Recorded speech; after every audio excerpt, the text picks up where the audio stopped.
Please join me in welcoming to Omaha and to KANEKO, Sonia Nazario. I just wanted to talk very briefly about immigrants and our educational system. About 1 in 4 kids now in our public schools across the country is either an immigrant or the child of an immigrant. There's 10 million kids now who go to school speaking a language other than English in this country. And it really, I think educating these kids really presents a challenge because so many of them have been traumatized even before they get into your classrooms and have to deal with a lot of things that are associated with coming to this new land.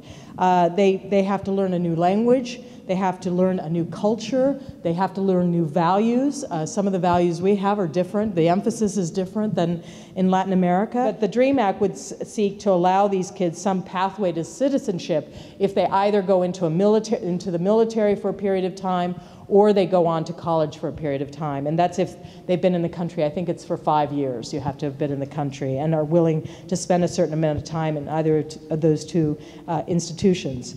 But I think short of something like that happening, a lot of this is going to come down to really helping to integrate and help these kids and these parents in the schools. And I think that's where your challenge really lies, in trying to really help what is becoming a growing part of our society and in our schools. So I want to keep this brief. So you all, I think you probably have a lot of questions. I'd love to hear what have been some of your challenges working with, are they called ELLs now? English?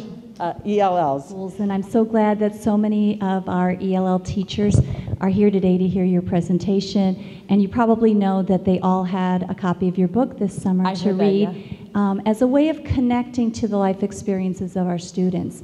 So what experience have you all had with immigrant students? You've got 6,500 of them here, right?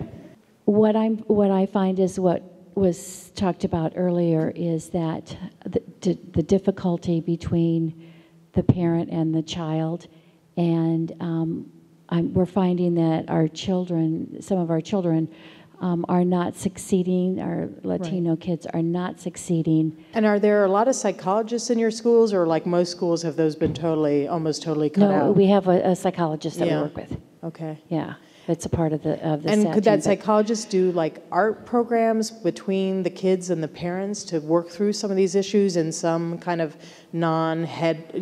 front-on sort of way, or? So the challenge in a place like Nebraska, where the bulk of our immigrants are recently arrived, you don't find, other than the few that are in this room. Right, I was going to say, there's a few in this room. A few in this room where individuals that have had the opportunity to get the education to be teachers, to be administrators, to be the psychologists. What do you all think would make things better for your students, your ESL students here? What do you think would be ideal? Or if you didn't have to wait 10 years to get a visa to come to the United States, whether that would improve